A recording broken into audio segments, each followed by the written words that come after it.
So నిన్న ఒక పుస్తకంలో చదివాను, అందరినీ వదిలేసి నేను ఏకాంతంగా ఉంటాను అని ఎవరైనా అనుకుంటే అది మూర్ఖత్వం.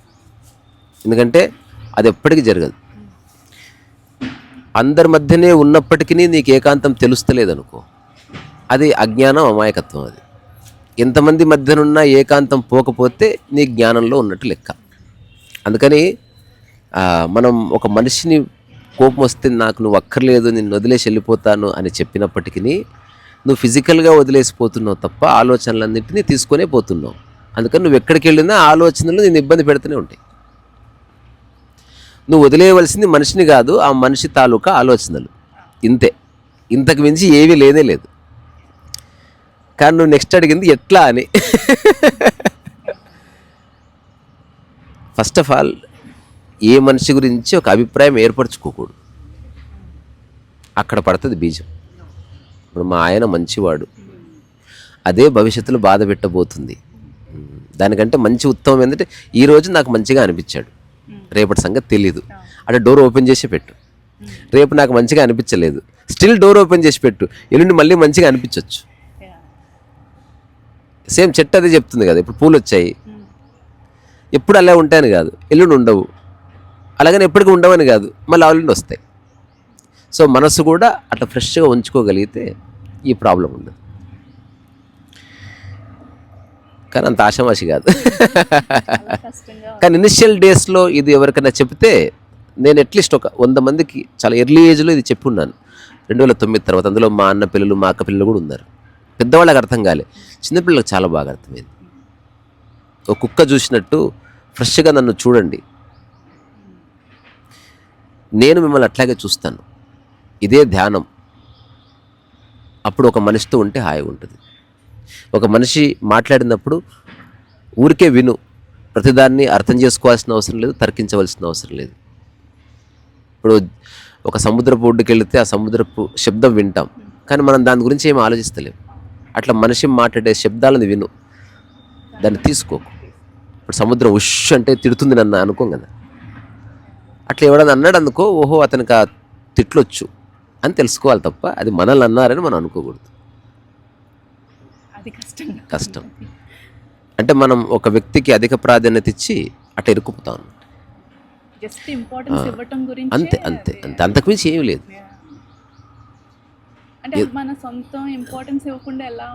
అసలు సొంతం చేసుకోవద్దు. ఇప్పుడు ఆధ్యాత్మికత అనే విషయంలోకి వస్తే the most important fundamental principal ఏంటంటే, ఏది సొంతం చేసుకోకు అన్నది మీరు గోడ మీద రాసి పెట్టుకోవాలి.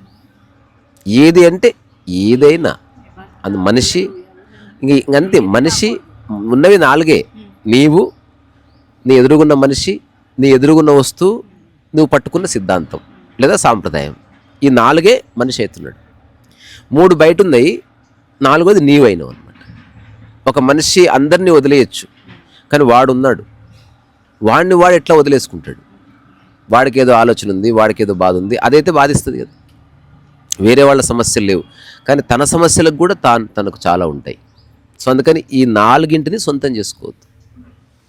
ఇప్పుడు నేను రాస్తున్న పుస్తకంలో వచ్చిన స్టేట్మెంట్, దేహాభిమానం వద్దు అని అందరూ చెప్తారు.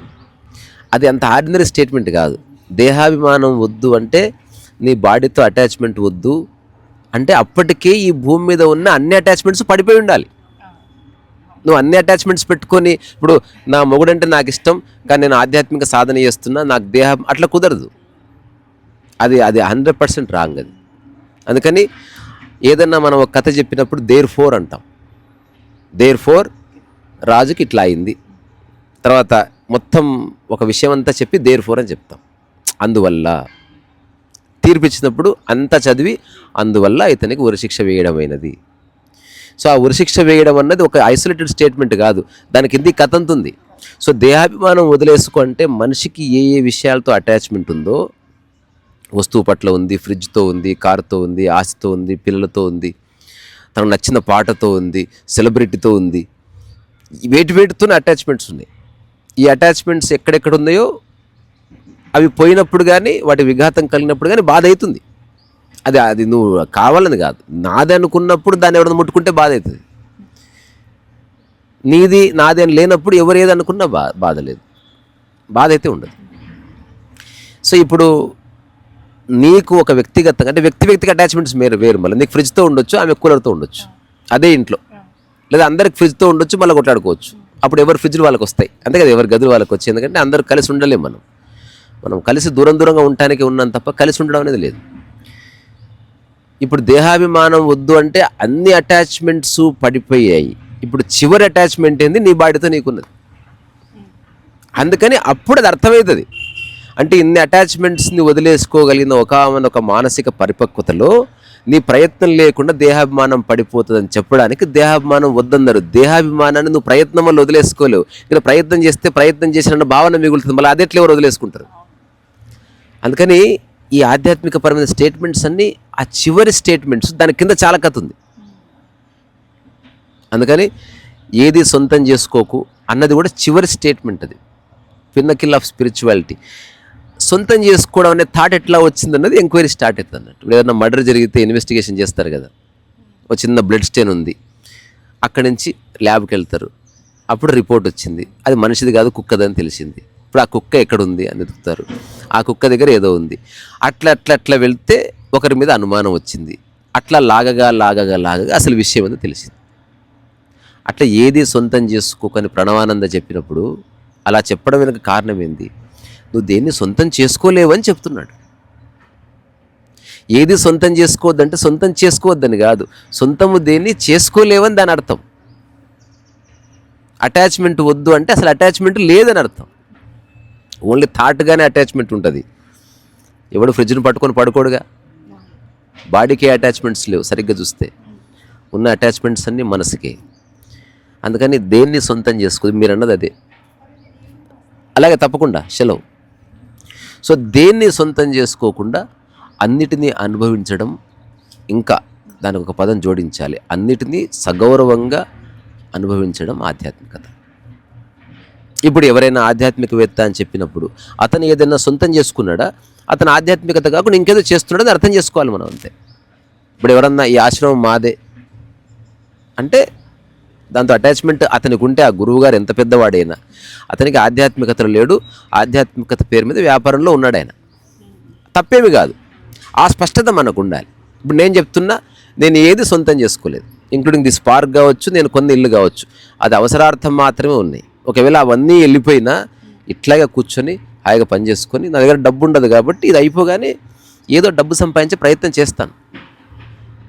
అసలు డబ్బు సంపాదించే అవకాశం నాకు దొరకలేదు అనుకో, బెగ్ చేసుకొని తింటాను ఒక పూట. లైఫ్ అంతా బెగ్ చేస్తామని కాదు, ఇంతకుముందు అనుకున్నట్టే ఫ్లవర్స్ వస్తాయంటే లైఫ్ అంతా వస్తాయని కాదు, రాలేదంటే ఎప్పటికీ రావని కాదు. ఇప్పుడు నేను బెగ్ చేస్తున్నంటే లైఫ్ అంతా బెగ్ చేస్తానని కాదు. ఆ సందర్భం అట్లా వచ్చింది. ఆ రోజు నాకు సంపాదించే వెసులుబాటు కలగలేదు కనుక నేను బెగ్ చేస్తున్నాను. సో అది యాక్చువల్గా బెగ్గింగ్ కూడా కాదు, అది కూడా నీదే. ఎందుకంటే వాడిది అయితే నీకెందుకు ఇస్తాడు? ఎవడన్నా కారు బెగ్ చేస్తాడా? ఎవడు చేయడు. ఏది బెగ్ చేస్తున్నాడు? నీదయ్యి ఉన్నది బెగ్ చేస్తున్నావు. అందుకని ఎవరన్నా నీకు అన్నం పెడితే అది వాడిది కాదు, నీదే. అది నీది కాబట్టి నీకు ఇస్తున్నాడు, వాడిదైతే నీకెందుకు ఇస్తాడు? అందుకని బెగ్ కూడా ఏది పడితే చేయరు. ఇంకోటి, గౌరవాన్ని ఎవరు బెగ్ చేయరు, చూసారా? బెగ్ చేస్తే ఓన్లీ ఆహారం మాత్రమే చేస్తున్నారు. ఎందుకు? ఆహారం అన్నది ఎవరిది కాదు, ఆహారం అందరిది. ఇప్పుడు ఏదైనా ఒక దేశం పతనావస్థలో ఉంది, రెవల్యూషన్ వచ్చిందనుకో, మొట్టమొదట ఆహారంని కొల్లగొడతారు. ఫస్ట్ నువ్వు బతకాలి కదా. కుక్క కూడా నీ ఇంటికి వస్తే కిచెన్లోకే వెళుతుంది. ఆహారం నీది కాదు, కుక్కది కూడా, ఆ ఇంట్లో దోమది కూడా. దాని మీద ఎవరికీ హక్కులు లేవు. సరే, పండిస్తున్నవాడు వాడు పండించాడు కాబట్టి ఆహారం తనది అనుకుంటున్నాడు. తనదంటే ఎందుకు అమ్ముతున్నాడు? తనది కాదు కాబట్టి అమ్ముకుంటున్నాడు. మనం మన మానాన్ని అమ్ముకుంటామా? మనది కాబట్టి అమ్ముకోవడం లేదు. నా ముక్క అమ్ముతానా? నాదైంది ఎందుకు అమ్ముతాను నేను? నాదైంది ఎవరికైనా ఎందుకు ఇస్తాను? సరిగ్గా చూస్తే విషయం అది. అందుకే begging is not wrong. Begging అన్నది చాలా మంచి చేష్ట. నీవు అహంకారంతో బెగ్ చేసినప్పుడే గాయమవుతుంది. నేను ఎట్లా బతికిన వాడిని అట్లా, అప్పుడు బాధ అవుతుంది. ఆహారం కోసం నేను అడుగుతున్నా, ఇందులో ఏముంది? ఇందులో ఏ తప్పు లేదు. నేను అందుకే అక్కడ వచ్చి నేను నిలబడి మాట్లాడుతున్నా కాబట్టి ఏ ప్రాబ్లం లేదు. ఇప్పుడు నేను విజయవాడ నుంచి తిరుగు ఎవరెవరింట్లో తిన్నా, అది కూడా బెగ్గింగే. నేను బెగ్గింగ్ అంటే ఇక్కడ రెండు ఉన్నాయి, అడుక్కోవడము అడగడం, రెండు వేరే వేరే. అడుక్కోవడం ఎప్పుడు వాడికి ఆసక్తి లేదు, అయినా ఫోర్స్ చేస్తాడు. అమ్మా అన్న పలకలే, మళ్ళీ అమ్మా అన్న పలకలే. నువ్వు అమ్మ అంటే పలకలేదా, వెళ్ళిపో, పలికిన చోట తీసుకో. వాడు నీవాడు, ఆ ఇంట్లో ఉన్నది నీ ఆహారం. ఇప్పుడు నేను ఎక్కడికి వెళ్ళిందా జస్ట్ అడుక్కోలేదు, ఆకలి అవుతుంది అనగానే భోజనం వచ్చింది, తిన్నాను అంతే. ఒకవేళ ఆకలి అవుతుందన్న స్పందించలేదు అనుకో, ఇక నాకు అక్కడ అన్నం తినే రైట్ లేదు. ఇంకా ఏమి కాదు, పండు తిని బతుకొచ్చు, నీళ్లు తాగి బతుకొచ్చు. You are not here to beg. ఆ టైప్లో బెగ్గింగ్ వద్దు, కానీ యూ కెన్ ఆస్క్ చాలా హంబుల్గా, కొంచెం భోజనం పెడతారా, ఆకలిస్తుంది. వాళ్ళు పెడితే ఫైన్, నీదే అది. కానీ ఎవడు అడగడు మీరు నాకు రాసిస్తారా, నాకు కాస్త ఇంట్లో, అట్లా ఎవడు అడగడు. నీది కాంది నువ్వు అడగవు, నీదైన దాన్ని నువ్వు హాయిగా అడుగు, బట్ అడుక్కోకు. అంటే స్టేట్మెంట్స్ అన్నీ ఎందుకు మన ఆధ్యాత్మికతలో బెగ్గింగ్కి ఒక ఇంపార్టెన్స్ ఉంది. ఓన్లీ ఆల్మ్సే, ఆల్మ్స్ అంటే ఓన్లీ నువ్వు ఆహారం మాత్రమే అడుగుతున్నావు అంతే. ఇంకా మన పురాణ కథలు చదివితే కర్పాత్రి మహారాజు అని ఒకరు ఉన్నారు, ఎప్పుడైనా విన్నారా పేరు? కర్పాత్రి అని, ఆయన వారణాసిలో అక్కడ ఉండేవాడు. ఆ తర్వాత జైన సాంప్రదాయంలో కూడా అది ఉంది. కర్పాత్రి అంటే కర్ములే పాత్రగా కలిగిన వాడు అని. కరపాత్రుడు, కర్పాత్రి అంటే కరములే పాత్రగా కలిగిన వాడు అని. ఆయన ఎక్కడికి వెళ్ళినా చేతిలో పట్టుకుంటాడు, ఆ చేతి నిండే వరకే పట్టుకుంటాడు.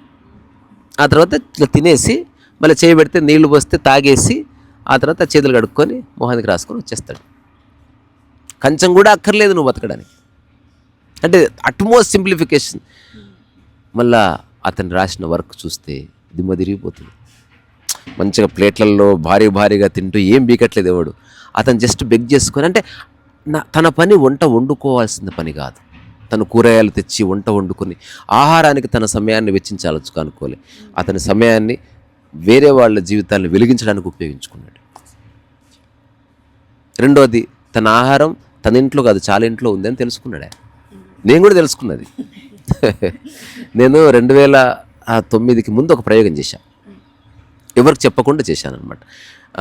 నేను చాలా చోట్ల పోర్ట్రేట్స్ చేసేవాడిని రోడ్ల మీద, తర్వాత గ్రాఫిక్ డిజైనింగ్ అట్లా చేసేవాడిని. ఇది ఒక ప్రయోగం కిందనే. ఎవరిని వచ్చి చాలా బాగా వేస్తున్నావు అంటే నెక్స్ట్ మా నాన్నగారు పోర్ట్రేట్ వేస్తారా అని అడుగుతారు కదా. చేస్తాను. ఎంత అంటే ఎంత ఏం అక్కర్లేదు, నెలకు ఒక పూట భోజనం పెట్టండి నాకు, ఎవ్రీ మంత్ ఒక్కసారే. అయ్యో బ్రహ్మాండంగా, కానీ దాని డేట్ ఫిక్స్ చేసుకుందాం. అట్లా ఒక సంవత్సర ప్రయత్నంలో ఎవ్రీడే ఒక ఇంట్లో భోజనం చేస్తూ వస్తున్నాను నేను. అసలు నేను భోజనం గురించి వెతుక్కోక్కర్లే, వాళ్ళు ఎవ్రీ మంత్ ఒకసారే పెడుతున్నారన్న ఉద్దేశంలో వాళ్ళు నాకు మంచిగా చేసి పెడుతున్నారు. ఎవ్రీ మంత్ నేను ఒక్కొక్క ఇంటికి వెళ్తున్నా, నాకు పేర్లతో సహా గుర్తున్నాయి. మా భాస్కర్ రావు సారు, సరస్వతి మేడము, లేకపోతే శ్రీధర్ రావు గారు, ఇట్లాంటి వాళ్ళంతా నాకు డేట్ రాసి ఉండేది మొత్తం. మధ్యాహ్నం 11 గంటలకు వెళ్తే 3 గంటల they used to wait for me. ఇట్లా యూట్యూబ్ లేదు, పెద్ద ఫిలాసఫీ లేదు. బట్ నేను వాళ్ళ కోసం ఏదైనా పని చేసినప్పుడు ఆ పనికి డబ్బులు తీసుకోలేదు. అది 10,000 పని అయ్యుండొచ్చు, లేకపోతే 20,000 పని అయ్యుండొచ్చు, లేదా 1,000 రూపాయల పని అయ్యుండొచ్చు. నేను జస్ట్ ఏమడిగాను, డబ్బుదేముంది, నాకు ఒక పూట భోజనం నెలకోసారి, ఎట్లాగో ఊరు వెళ్తాను వెళ్ళను, మీరే నా పేరెంట్స్ లాగా, నాకు నచ్చింది వండి పెట్టండి, లేదా మీకు నచ్చింది వండి పెట్టండి. అడిగేవాళ్ళు ఏం తింటావు, నేను చెప్పేవాడిని డిమాండ్. అంటే హాయిగా నాకు చింతకాయ పచ్చడి చేసి పెడతారా, 3-4 డేస్ క్రితమే నాకు గుర్తు చేసుకునేవాళ్ళు. అప్పుడప్పుడు మనం అనుకున్న సండే కుదరట్లే, మండే మధ్యాహ్నం రా, నైట్కి వస్తా అంటే రోజంతా నాకు ఫుల్ పని ఉండేది. ఇప్పుడు నేను బెగ్ చేస్తున్నట్ట కాదు, దాన్ని సగౌరవంగా తీసుకోవడం. అది ఒక ముసలాయన చెప్పాడు, నేను తారక రామ థియేటర్ దగ్గర కూర్చున్నప్పుడు ఏదో ఆలోచిస్తున్నట్టున్నావు అని అడిగాడు ఆయన. అడిగితే డబ్బేనండి అంతా ఉంది నా దగ్గర, డబ్బు ఒక్కటి లేదన్నది. అంటే ఎలా వస్తుంది అనుకుంటున్నావు లైఫ్లోకి అంటే తెలుస్తలేదు నాకు.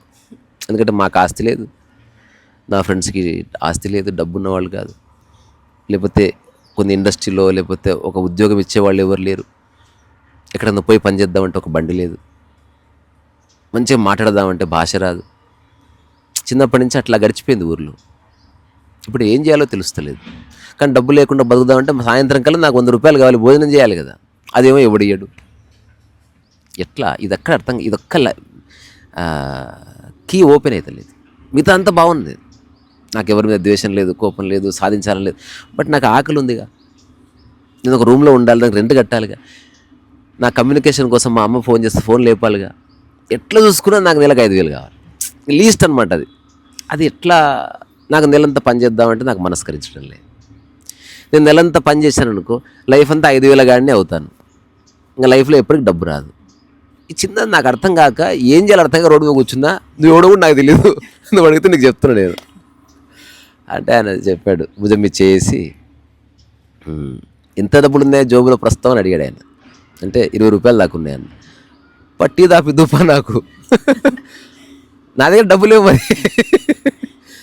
కానీ నాకు క్లారిటీ ఉంది, అది నీకు చెప్తా ఉపయోగపడుతుందేమో ఉపయోగించుకో, లేకపోతే టీతో పోతుంది. అంటే 10 రూపాయల్లో టీ తాగేసిన తర్వాత అక్రాస్ ద టేబుల్ కూర్చున్నప్పుడు అతను నా దగ్గరికి వచ్చి చెప్పిన మాట ఏంటంటే, డబ్బులు ఎవరు ఇయ్యరు అన్నాడు. ఇది ఫస్ట్ అర్థం చేసుకో, డబ్బులు రావు, కానీ డబ్బులు చాలామంది దగ్గర ఉన్నాయి.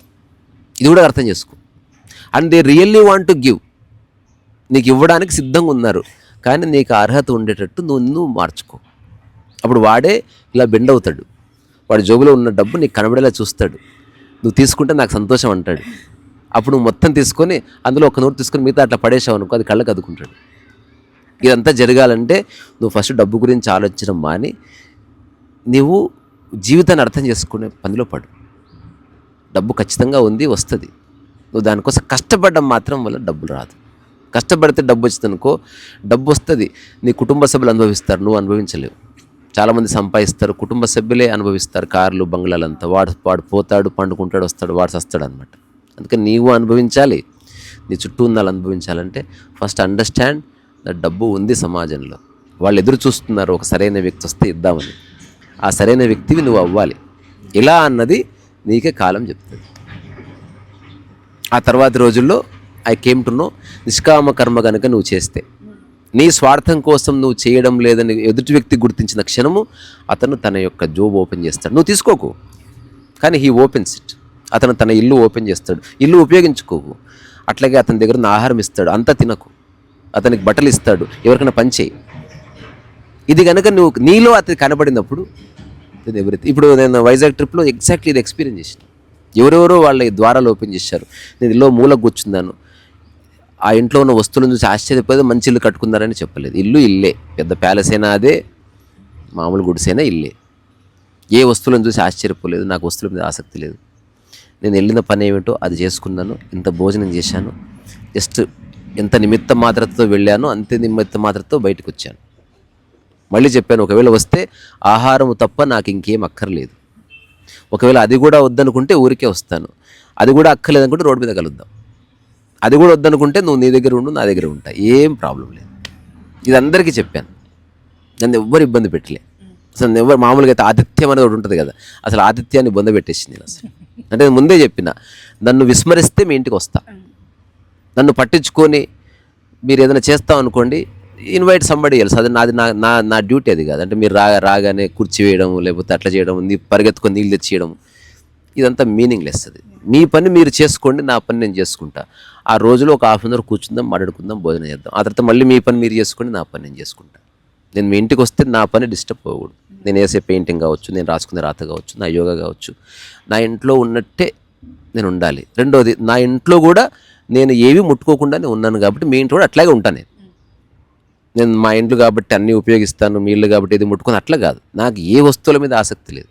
నేను రాసుకునే పెన్ను పేపర్ ఉండి ఇంత భోజనం ఉంటే చాలు నాకు. సో ఈ స్పష్టత నాకు తర్వాతి రోజుల్లో వచ్చింది. అది ఈ మధ్య తెలుస్తుంది. అట్లా ఎవరో మా ఫామ్ హౌస్కి రండి అన్నారు, నేను వస్తాను, కానీ నాకు చెప్పేది నాకు ఫామ్ హౌస్ అని కాదు, మీరు కోసం వస్తాను. ఫామ్ హౌస్ ఏంది, నాన్ సెన్స్. మీరున్న చోట ఫామ్ హౌస్ పాడేంది, ఫామ్ హౌస్ కోసం రావడం ఏంది.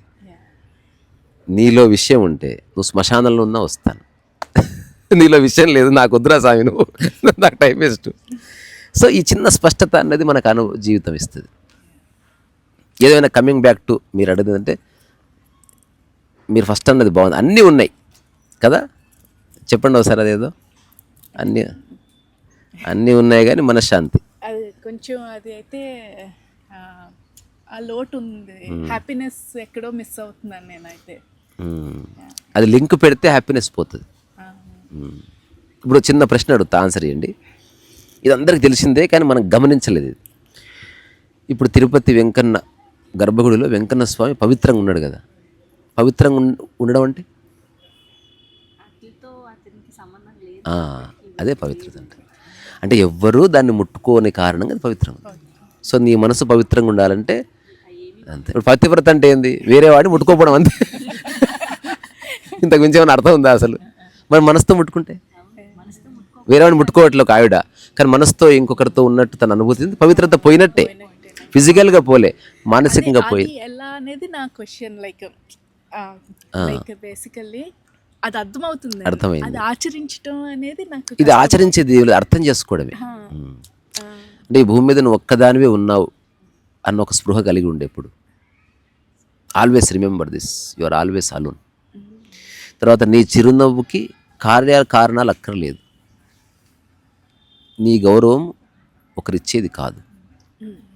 డబ్బు ఇవ్వచ్చు, చీర ఇవ్వచ్చు, బంగ్లా ఇవ్వచ్చు. రెస్పెక్ట్ ఎట్లా ఇస్తారు అడుక్కుంటే? నాకు రెస్పెక్ట్ అక్కర్లేదు, నన్ను నేను గుర్తిస్తున్నాను, ఇది చాలు నాకు. వేరే వాళ్ళ ఒపీనియన్స్ని నేను గంభీరంగా తీసుకోను. ఇట్లాంటి చిన్న చిన్న విషయాలు గుర్తుపెట్టుకోవాలి, స్ఫురణలో పెట్టుకుంటే మెల్లగా సర్దుకుంటుంది అంతే. దీనికి ఒక రాజమార్గం ఇది అని ఏం లేదు. మళ్ళీ సిద్ధాంతీకరిస్తే ప్రాబ్లం వస్తుంది. ఇంతకుముందు ఎవరో చెప్పారు, ఏదో కోర్సుకి వెళితే ఆ కోర్సులో చెప్పారంట, పెద్ద కోర్సు, ₹1,00,000 దాకా ఖర్చిన కోర్సులో, నువ్వు ఈ 2 పదార్థాలు అంటే ఎల్లిపాయ ఉల్లిపాయ ఇట్లాంటివి తినకపోతే నీ కోపం వెళ్ళిపోతుంది.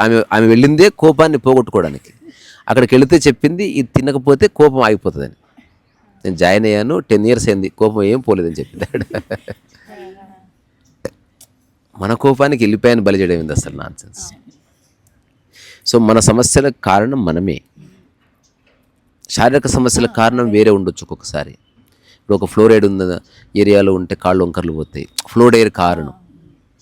కానీ మనస్సు చెడిపోవడానికి కారణం ఏం కాదు, మన మిస్అండర్స్టాండింగే కారణం.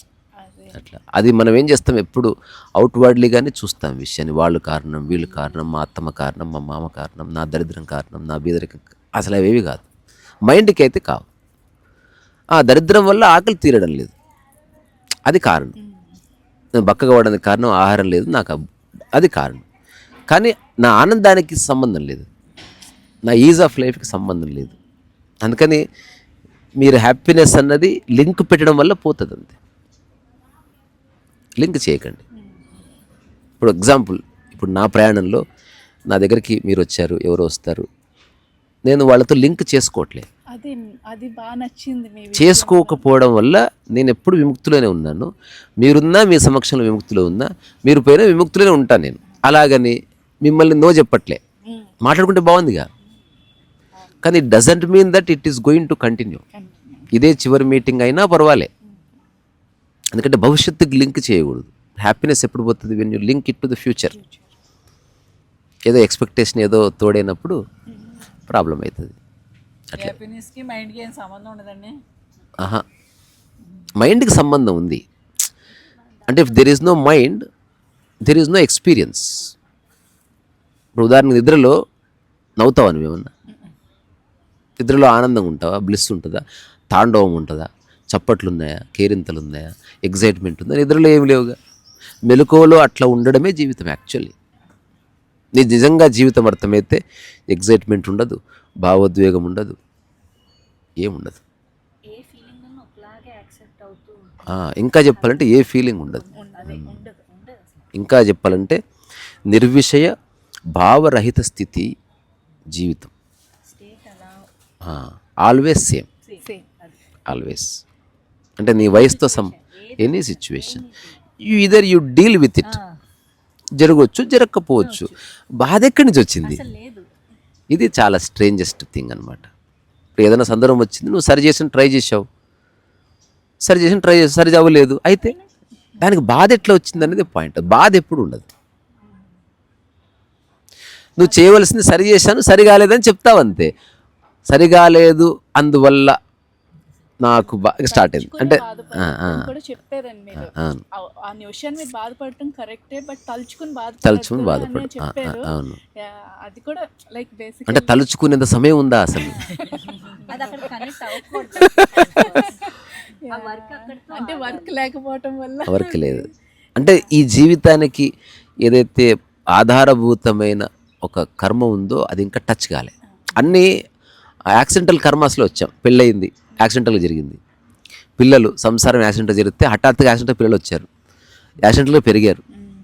ఇట్లా యాక్సిడెంటల్గా ఏదో జరుగుతుంది, తెలిసి ఏం జరగట్లే.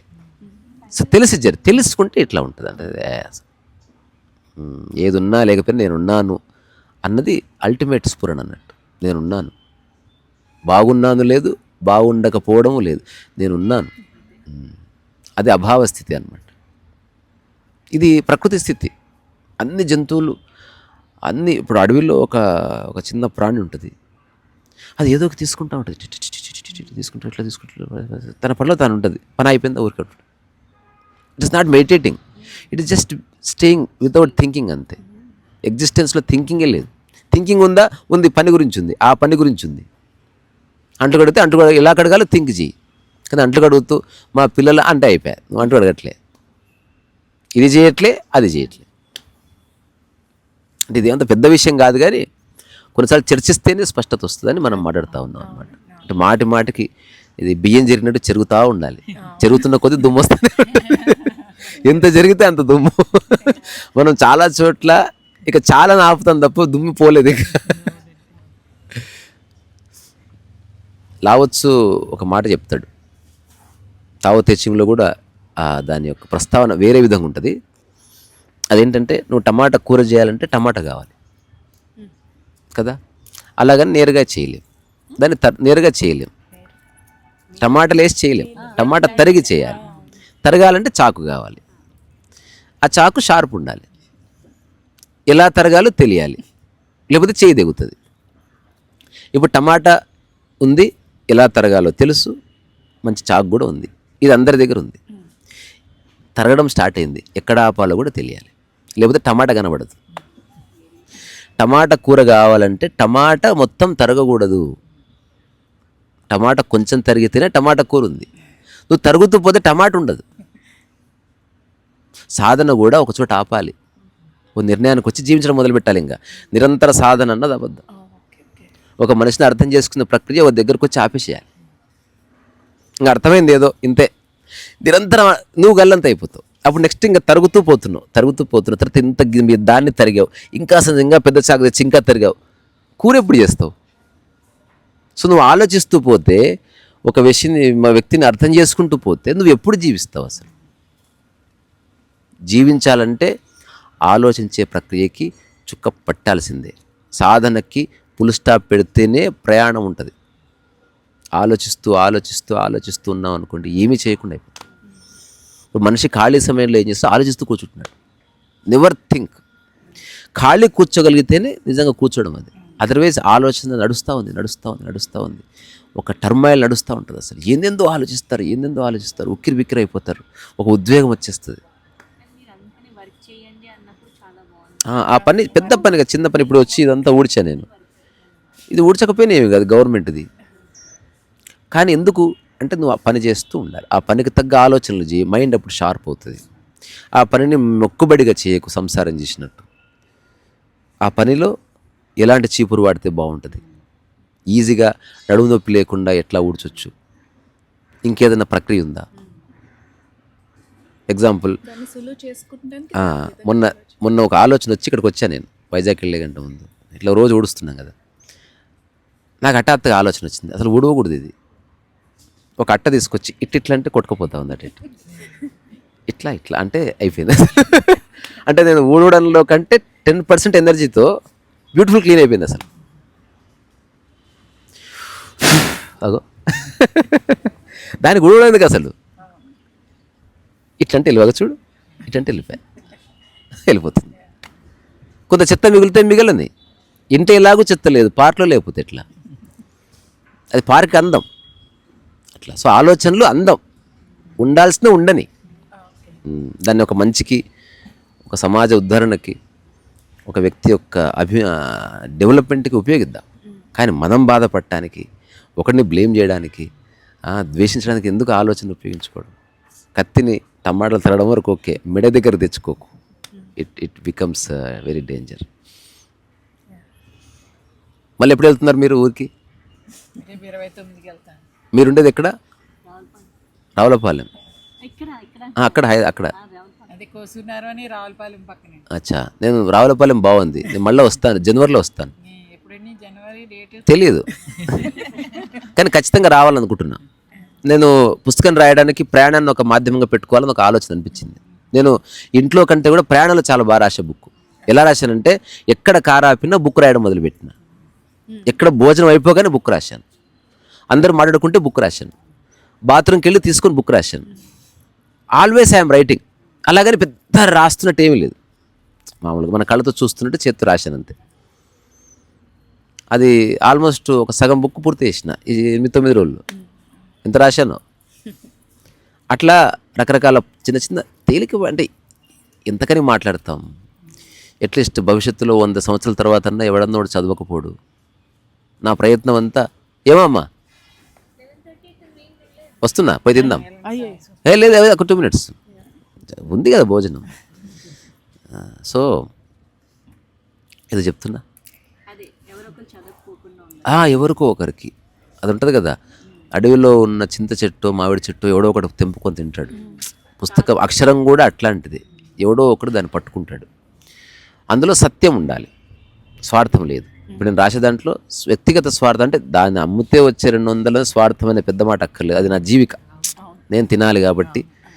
అంతకుమించి దానికి నిజానికి డబ్బే కావాల్సి రియల్ ఎస్టేట్ చేస్తుంటే నాకు బొచ్చుడు ఫ్రెండ్స్ ఉన్నారు అనుకుంటే 1 సంవత్సరంలో 50 కోట్లు ఎర్న్ చేయొచ్చు, అంత సర్కిల్ ఉంది నాకు. కానీ వాళ్ళే ఆనందంగా లేరు, నాకు చెప్తున్నారు వద్దురా సావి లేనిపోయిన పెండ్లని పెట్టుకున్నాం, వాడు ఫోన్ చేస్తాడు వీడు ఫోన్ చేస్తాడు, ఆ డిస్ప్యూట్ ఈ డిస్ప్యూట్, ఆడేవాడు కబ్జా చేశాడు వీడు కబ్జా చేశాడు, తర్వాత హఠాత్తుగా ఏదో ఇష్యూ వచ్చింది, డ్రైనేజ్ ప్రాబ్లం వచ్చింది. వాళ్ళు అసలు they are not happy. 24 hours వాళ్ళు క్రియేట్ చేస్తుంటే వాళ్ళే కొట్టుకుపోతున్నారు అసలు. సో వాళ్ళే నన్ను అడుగుతారు ఏమో ఎట్లా ఆపాలో తెలియట్లేదని. ఇప్పటి నుంచి చెయ్యకు, ఉన్నదాన్ని సంస్కరించని చెప్పి పంపిస్తున్నా అంతే. ఇంకా డెవలప్మెంట్ ఒక పారామీటర్ లేదు కదా, అంటే ఇంత డెవలప్ అయితేనే ఆనందం అని ఎక్కడ లేదు. ఇప్పుడు పరమహంస ఏముంది ఆయన దగ్గర, బట్ హీజ్ హ్యాపీ. ఇప్పుడు నేను చేస్తున్న పని మెటీరియల్కి సంబంధించింది కాదు, అస్తిత్వానికి సంబంధించింది.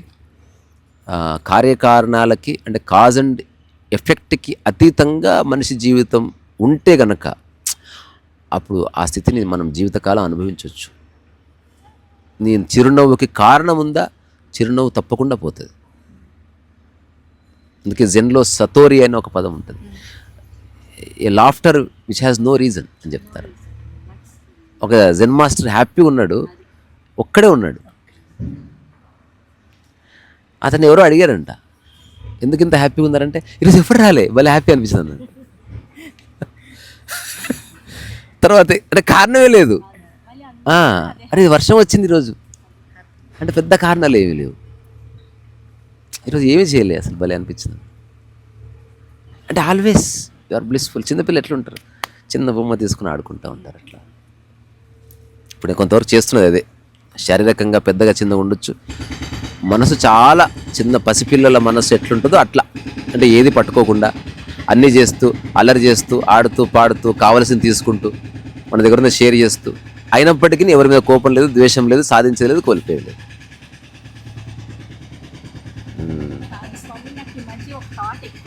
ఏమిటది?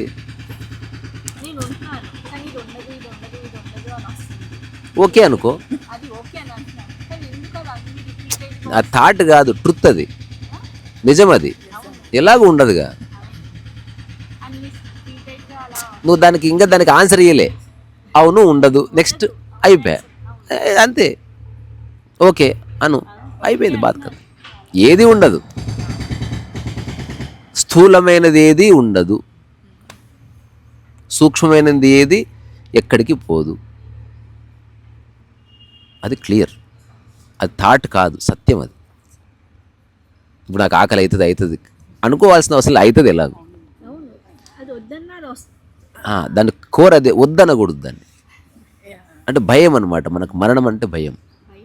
అంటే ఈ శరీరాన్ని వదిలేసిపోవాలంటే ఎటు ఏమైపోతాను అని అట్లా.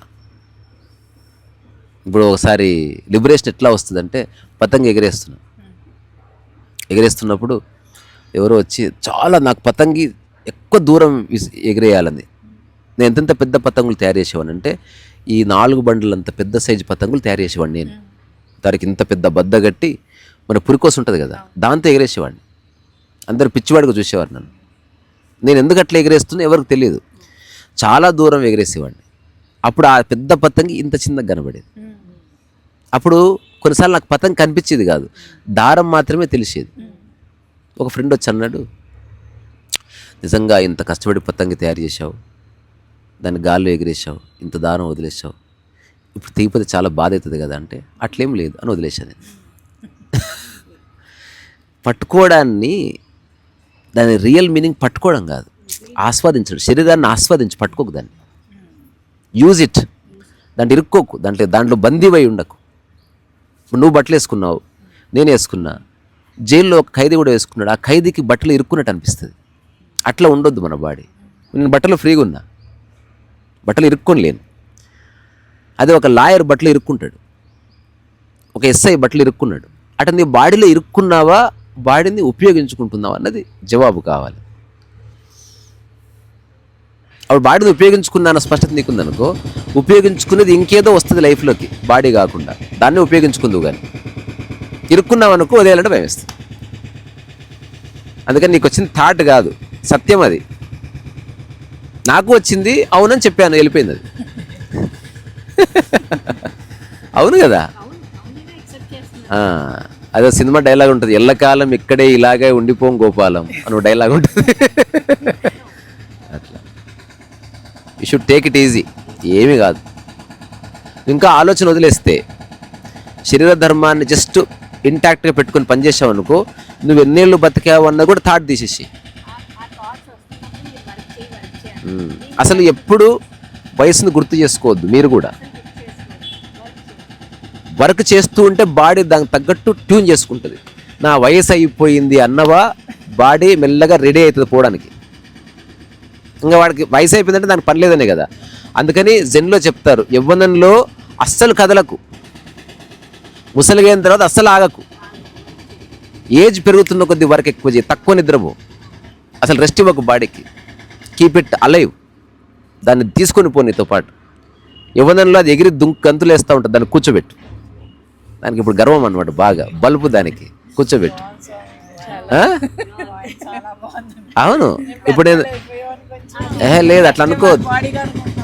చాలా మీరు ఇంకా చాలా బాగా పని చేయొచ్చు, ఎందుకంటే ఇప్పుడు మీకు అనుభవం ఉంటుంది కదా. అనుభవము, సరైన ఆలోచన, వీటి వల్ల ఇంకా బాగా పని చేయొచ్చు. సో మెల్లగా పని చేయొచ్చు. మీరు అనుకుంటే ఒక 5-6 మంది కలిసి ప్రపంచాన్ని ఒక ఊపు ఊపొచ్చు, తెలుసా. అసలు ఆ స్థితిలో ఉన్నవాడు చెప్తే నమ్ముతారు, ఒక యువకుడు చెప్తే నమ్మరు. ఇప్పుడు నేను చెప్తున్నట్టే నేనే ఆశ్చర్యపోతున్నాను, నేను చెప్పేదాన్ని నమ్ముతున్నారంటే నేను ఆశ్చర్యపోతా ఒక్కోసారి. నాకు ఇంకా తెల్లెంటికలు తెల్లగడ్డం వచ్చిన తర్వాత కానీ నమ్మాలి, అయినా నమ్ముతున్నారంటే నేను ఆచరిస్తున్నా కాబట్టి నమ్ముతున్నారు. అదే ఉత్తమ మాటలు ఎవడు పట్టించుకోడు. Nobody believes. అది మీ నుంచి, అది మీరు ఆచరించడం వల్లనే మాకు అది అవును. లేకపోతే ఇప్పుడు వయసు ప్రకారం అయితే ఇట్లా మాట్లాడుకునేది కాదు. ఇది అనుభవ ప్రాధాన్యం కాబట్టి, ఇక్కడ వయసుకు ప్రాధాన్యత లేదు కాబట్టి, మీరు పెద్దవారైనా మీరు ఒక సలహా ఇచ్చినట్టున్నాను, ఒక్కొక్కసారి ఇట్లా చేయండి అని చెప్తుంది. దానికి కారణం ఏది, ఇది వయసుకు సంబంధించిన విషయం కాదు. వయసుకు సంబంధించిన విషయము ప్రపంచికమైనకో మీరు చెప్పింది నేను వినాలి. ఏం బాబు బాగున్నావా, సంసారం చేసుకుంటే సరే సరే అమ్మగారు అని చెప్పాలి. ఇది పూర్తి వయసుకు అతీతమైంది. ఎట్లా వచ్చి అంతే అనుభవం అంటే అది ఇతరులకు కూడా పడుతుందండి అది. ఎగ్జాక్ట్లీ. ఇప్పుడు చాలా మంది చెప్తారు, ఇప్పుడు నేను అన్హ్యాపీగా ఉన్నానంటే చాలా మంది చాలా రకాలుగా చెప్తారు, బట్ ఎవరిది ఎక్కట్లేదు. అదే ఆ గురి కుదరాలి.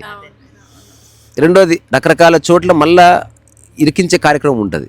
ఇప్పుడు మన స్నేహం ఎటువంటిదంటే, మీరు ఆల్రెడీ విముక్తులనే ఉన్నారు నా నుంచి. అంటే జీవితంలో ఏ విషయం గురించి మిమ్మల్ని ఉపయోగించుకోను, నాకు అక్కర్లేదు. మనం ఊరికే స్నేహపూర్వకం కలుస్తున్నాం, కాస్త మాట్లాడుకుంటున్నాం, మళ్ళీ మీ జీవితంలో మీరు పడవలసిందే. నా కోసం మీరు కానీ, మీకోసం నేను కానీ చేయవలసిన మహా కార్యక్రమం ఇక్కడ ఏమీ లేదు. అదే అదే ఊరికే ఓ చెట్టును చూసినట్టు బేసికలీ. నేను అట్లా కొందరిని కలిసేవాడిని. అవును. అంటే రూల్ లేదు, ఏమీ లేదు, అయినా ఎవరి నిబద్ధత వాళ్ళకు ఉంది. చూడు ఎంత చక్కగా కూర్చుందాం. ఇది నోబై టు ఆర్గనైజ్, ఇలా కూర్చోవాలి, ఇలా చూడాలి, ఇలా రావాలి. అదంతా చెత్త, అది ఇన్సల్ట్ అంట. నేను అందరికి తెలుసు ఎలా ప్రవర్తించాలో, నీ బోర్డు ఇన్స్ట్రక్షన్ అక్కర్లే. నేను ఎప్పుడు అదే చాలా గురువుల దగ్గరికి వెళ్ళి వచ్చిన కదా, బట్ మీరు ఇచ్చే ఆ కంఫర్ట్ వేరే గురువు దగ్గర నాకు దొరకలేదు అవును. యాక్చువల్లీ. అయ్యో అన్ని రూల్సే. ఈ మధ్య ఒక పెద్ద ప్లేస్కి వెళ్ళాం, ప్లేస్ పేరు ఎందుకులే మళ్ళీ బాధపడతారు. మీకు మెడిటేషన్ హాల్ మేము కట్టుకున్నాం అని చెప్పి చాలా సఫిస్టికేటెడ్ దిండ్లు, ఆ దుప్పట్లు ఇట్లా వెనక అనుకునేది, లైట్ ఇట్లా చప్పట్లు కొడితే డిమ్ అయిపోతుంది, ఇట్లా చిటికేస్తే మ్యూజిక్ వస్తుంది. ఒక 5 నిమిషాల తర్వాత మరి మెడిటేషన్ ఎక్కడ చేస్తారని అడిగాను నేను. ఇక్కడే నేను హాల్ చూపిస్తారేమో, మెడిటేషన్ ఎక్కడ చేస్తారేమో అందుకని అడిగాను. వాళ్ళు ఆశ్చర్యపోయారు, నేను మెడిటేషన్కి ఏమైనా ఎందుకు, ఇన్ని సౌకర్యాల మధ్యన మెడిటేషన్ ఎట్లా ఉంటుంది? ఇప్పుడు ఇట్లంటే చిటికేస్తే మ్యూజిక్ రాకపోతే మెడిటేషన్ ఆగిపోదు. ఇటు చప్పట్లు కొడితే లైట్ డిమ్ కాలేదనుకో, ఇప్పుడు లైట్ మీదకి వెళ్ళిన దృష్టి అంతా నీ మీద ఎక్కడుంది? ఎందుకు సార్ చెవులో పూలు పెడతారు మీకు? అట్లీస్ట్ నన్ను వదిలేయండి, ఇంతకంటే మంచి హాల్ కట్టుకోండి, కాదనట్లే. కానీ why you link it with meditation? Meditation అంటే ఏమీ లేదు. మెడిటేషన్ అనే పదం యొక్క మూలార్థం ఎగ్జిస్టెన్షియల్గా వెరీ సింపుల్. నువ్వు ఏ పని చేస్తున్నావో ఆ పనితోనే నీ మనసు ఉండడం, ఆ పనికి తగ్గట్టే నీ మనసు ఆలోచనల్ని ప్రసరించడం, ఆ పని అయిపోగానే మనసు కూడా నిశ్శబ్దంగా ఉండడం, ఇంతకు మించి వేరేది ఏమీ లేదు. అది కుదరట్లేదు కాబట్టి సస్తున్నారు. ఇప్పుడు చెప్పగానే పిల్లవాడు విన్నాడు అనుకో, తల్లికి ఏ పని లేదుగా. వినని వాడికి, వినని తల్లికే చాలా పని ఉంటుంది. ఇప్పుడు నిజానికి పిల్లలు మంచిగా ఉంటే పేరెంట్స్కి ఏ పని లేదు. నీ మనస్సు మంచిగా ఉందనుకో, నీకే పని లేదు, అది ఎటో పోతుంది. ఈ పుస్తకంలో రాశాను, మనసు అంటే ఒక్కొక్క ఆలోచన ఒక్కొక్క పాము అనమాట. అది అన్నిటిని నాకుతూ ఉంటుంది పోయి, కొన్నిసార్లు అది కరుస్తుంది కూడా పోయి, అక్కడి నుంచే ప్రాబ్లమ్స్ వస్తాయి మనకి. ఇప్పుడు మన పిల్లవాడు ఎవరింట్లో రాయేస్తే కదా గొడవైంది, మన పిల్లవాడే ప్రశాంతంగా కూర్చుంటే గొడవ ఎక్కడిది, రాయి ఎక్కడిది. సో మన మనసు ఎందుకు ప్రశాంతంగా ఉండట్లేదంటే దానికి ఏం కావాలో మనకు సరిగ్గా తెలియని కారణంగా, తానేమిటో తనకు తెలియని కారణంగా అది వేటినో పట్టుకుంటుంది పాపం. అది పట్టుకుంటుంది కదా అని మన బాడీని తీసుకొని వాటిని పోతా ఉన్నాం. దానికి అనిపించింది గంగా అన్నది చూడాలి, బాడీకి అక్కర్లేదు, కానీ బాడీ పోకపోతే అది పోలేదు. నువ్వు రా అని లాక్కెళ్తుంది. అది పోయిన తర్వాత నువ్వు మునుగు నేను చూస్తా అంటుంది బాడీకి ఏమో మునిగితే జ్వరం వస్తుంది, దానికి ఇష్టం ఉండదు. ఏ శరీరానికి ఆధ్యాత్మిక సాధన ఇష్టం ఉండదు. ఆధ్యాత్మిక సాధన అసలు శరీరానికి సంబంధించింది కానే కాదు. కానీ మొత్తం ఉల్టా జరుగుతుంది. ఎన్ని ఇబ్బందులు పెడతారు. బాడీ మెల్లగా, ఇప్పుడు ఒక బానిసని బలవంతం చేస్తే వాడు మెల్లగా నీ ఇంట్లో సర్దుకుంటాడు, అట్లా సర్దుకుంటుంది బాడీ పాపం. ఎందుకంటే వాడు బాడీ ప్రతిఘటిస్తే వాడు బాడీని హింసిస్తున్నాడు. ఆ భయానికి అది ఒళ్ళు దగ్గర పెట్టుకొని ఉంటుంది వాడితో. యోగి లక్షణం ఏంది? నువ్వు చిన్న చిన్న పనులు చేస్తున్నావు, సాధ్యమైన పనులు చేస్తే అహంకారం లేదు. సాధ్యంగానే పని చేస్తేనే కదా ఈగో వచ్చేది. సో యోగి సాధ్యమైన పని చేస్తాడు, అది గొప్ప పని అయినా తనకు సాధ్యం కనుకనే చేస్తున్నాడు. రెండోది, తను ఏ పని చేస్తే ఆ పనికి మనసు సహకరిస్తుంది. మూడవది, ఆ పని ఆపగానే మనసు ప్రశాంతంగా ఉంటుంది. అంతే. దాని డిస్ట్రాక్షన్ లేని మనస్సు ధ్యానంలో ఎప్పుడూ ఉంటుంది. యూనియన్ కలిసిపోతూ ఉంటుంది. పోనప్పుడు కలిసి ఇట్లా ఉంటాయి. శరీరం పడుకుంటే మనసు పడుకుంది, ఇట్లా శరీరం లేస్తే మనసు లేచి కూర్చుంది. మొక్కకు నీళ్ళు పోద్దామంటే నీళ్ళు ఎక్కడుందో చూడు అని చెప్తుంది. అంతే. నీళ్ళు రావడం లేదు, ఆ తాడు తీసుకొని ఆలోచన ఇచ్చింది తప్ప వాళ్ళ పొలం చూసావా నువ్వు అని అంటలేదు. అది it is just being there అనమాట, అంతకుమించి ఏమీ లేదు.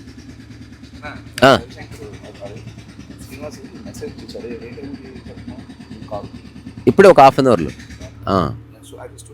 అలాగే. ఎట్లా వచ్చారు? అలాగే.